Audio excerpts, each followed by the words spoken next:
What's going on, everyone? It's your Rifle here, and in this video I'm going to be discussing some very interesting Prestige Raid Mode secrets. Hopefully you end up enjoying this video because it's going to take a while to compile together. But before I get into this though, I want to remind you guys that my Destiny 2 giveaway for any platform will be ending in exactly 10 days from now. Most of you should know how to have a chance at winning it. If you don't, check the description for an explanation. Oh, and by the way, I'll also leave a link to a video of my previous Destiny 2 giveaway winner that ended up doing an unboxing of him winning it from me. He ended up doing this just to prove that my giveaways are legit. It was very kind of him to take the time to do that. Okay, so without further ado, let's go ahead and jump into this. Some of you may know the Prestigious Mode Raid gear is now in the Destiny database. I've actually covered a video over this gear, and there's been multiple other people that's covered videos over this.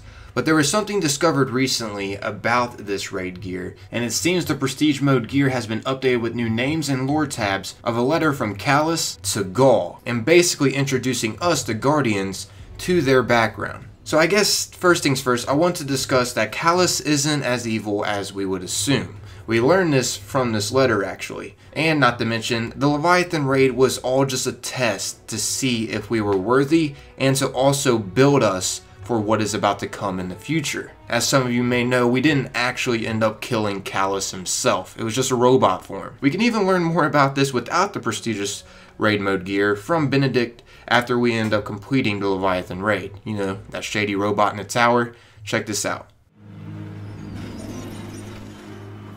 You have completed the challenge of the Emperor. He is amused by your potential. You have greatness in your future, and perhaps someday. But that is not for I, a humble servant, to say. Embrace his name. All glory to the Emperor. Also, it seems that Emperor Calus implemented a few words to say on the robot after you end up defeating it. Everything you know is a lie. There is a truth beyond what your people and your speaker have told you. I can take you to that truth if you seek me out. These gifts are a reminder of my words. Emperor Calus has spoken. Pretty interesting, and it gets even more interesting with the letter. And also, not to mention, Benedict speaks of the speaker being untruthful as well when you approach it sometimes. Your speaker has been untruthful. So that little dialogue that we end up getting from Calus after we completed this challenge hints that there's possibly going to be more that involves him in the future. He wants us for a reason, and that reason is actually within this letter. So let's go ahead and jump into this, starting with, for example, the Titan class item. It reads, "Did you know Ghaul once fought as a gladiator? He was so striking and different. Yes, because of his strange color and markings, but also his movement. He weaved through his opponents, tying together the thread of a grand design only he could see. There was no opponent too large or powerful for Ghaul. His determination was everything. I see that strength in you, my dear Titan." So obviously what this is saying is he believes in the Titan, and also talks about he believes in the Hunter and the Warlock. Now I could go on and on about all of this. As you can see, here is all of the prestigious gear lore tabs combined for the full story of what Calus thought of Ghaul and, you know, their whole background together.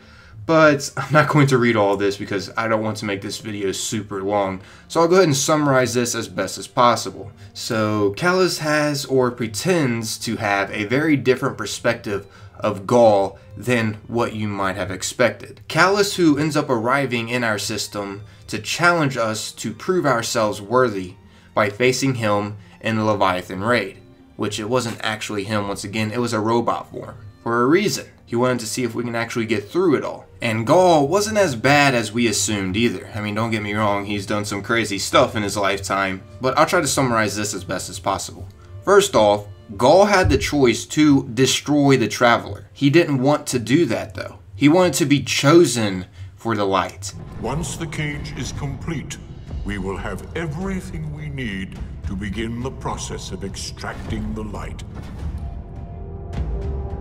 Dominus, everything we've worked for is here, for the taking. All that remains is your word. No, this is not the way, old friend.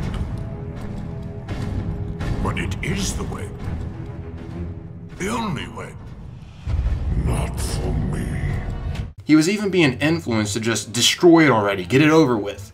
But he kept saying, no, I don't want to do that. Also, after the speaker dropped in front of him, he decided to just take out the influencer that kept trying to change his mind on what to do. Now let's get more into this letter, which tells the deep friendship Callus and Ghaul had, and why Ghaul ended up doing the things that he did and was driven by hatred. Ghaul, who was exposed at birth due to his albinism and differences, was raised by the exiled consul to bring down the emperor. So the consul all along has been poisoning Ghaul's mind to think that Calus was this evil emperor. So eventually, Ghaul worked his way to a position of power by fighting as a gladiator, until he became Callus's close friend and advisor. Then of course he rebelled with his loyal Red Legion and set off to take the Traveler's power. While Calus was just floating about in space with the people that didn't turn on him, he eventually became fascinated with something mysterious we are calling the Darkness or Abyss for now. Keep in mind, Ghaul's whole plan to take the Traveler's power was from the consul and the allies that he was surrounded with. But mainly the consul, and Calus gets into that within this letter. The letter from Calus speaks of a deep friendship between the two Cabal leaders and suggests that their friendship could have been restored, possibly. And it was indeed desirable, you can tell from this. Callus and Ghaul worked together majorly in the past. The letter also talks about an imminent threat to all existence, one that Calus believes must be countered by a united front. He talks about forging alliances with the, quotes around this, lesser species in order to combat the threat together. Now this is one of the reasons why he wants us. Of course, you know, Calus has this arrogant god complex in his mind, so he thinks he's better than everyone else, but in reality, he wants us to ally with the Cabal in order to take out this dark threat. The whole Leviathan raid was just a training program for us to become stronger. His goal was to build us in the raid, not destroy us. He wants our help as guardians, it seems, to take on this threat that is coming. He also made something clear within the letter to Ghaul, which is in the description of the prestigious raid Titan helmet. It reads, "The light of this universe will soon dim. You cannot see it yet, but I assure you, there will be no denying it when it comes. There will be no safety and no defense. The only question you should ask yourself is, where do I want to be at the end?" From my vantage, I have cause to ask myself this question with some urgency. I will move soon, and I mean to choose the place from which I will watch all become darkness. I find it poetic and satisfying that you will be near. This is pretty clear on what he is saying. He knows there is no hope. He thinks that, life itself is done for. So the question is, why is he getting us to go through this training program and wanting to unite? Also, something very interesting to note within the Warlock Prestige Raid Gauntlets, it reads, "I think perhaps I am finally ready to forgive you. There is no point in carrying around this hate forever. I think about who you were and who I was, and the end seems inevitable. How can I blame you for the poisonous ambition that the consul poured into your ear? You are merely his instrument. In the end, it has all been for the better, has it not? Your betrayal is the first chapter in the story of my ascension." So here we get a clear representation that the consul has manipulated Ghaul. This is probably why Ghaul wished for the Traveler to choose him rather than just simply destroy it and take it. He had only ever been chosen by Calus, and as soon as the consul drove him to hate and betray Calus, perhaps Ghaul probably felt betrayed too by the only person that had ever shown him respect. Obviously, he still had the consul by his side, but it's pretty clear that their relationship seemed pretty toxic underneath. Now he stood in front of the Traveler, wishing to be chosen once more, but once again was rejected, like he was by pretty much everyone else since the beginning of his life. To summarize this, Ghaul was thrown out, and the consul raised him to be hateful towards Calus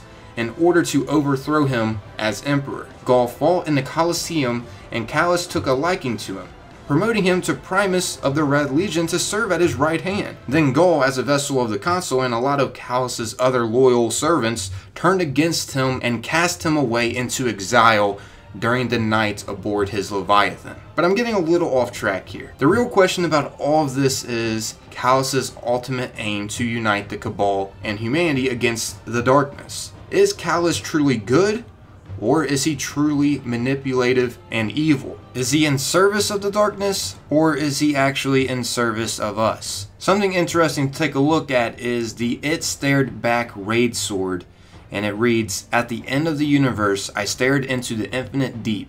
It stared back, and was pleased. I would become the herald of its victory, and bear witness for all creation." Now, it's hard to tell what Callus is talking about here, but I've heard rumors that the infinite deep is standing for the darkness. I don't know if that's actually factual or not. This is just a really interesting description. Who's he talking about that he'll be the herald of its victory? I hope a lot of our questions, though, will be answered in the Osiris DLC rather than the Rasputin DLC. I don't want to wait freaking forever to see what happens. Then again, I mean, who knows? Maybe the answers will never be revealed in-game, because that has happened in the past with a lot of other lore that Destiny has in the backstory. But I don't think that'll be the case for this. At least my optimistic side is saying it won't. I'm out here, though, everybody. Thanks for taking the time to watch and listen, and if you got this far in the video, let me know your guys' thoughts about all of this. I would love to hear it. Until next time, though, peace.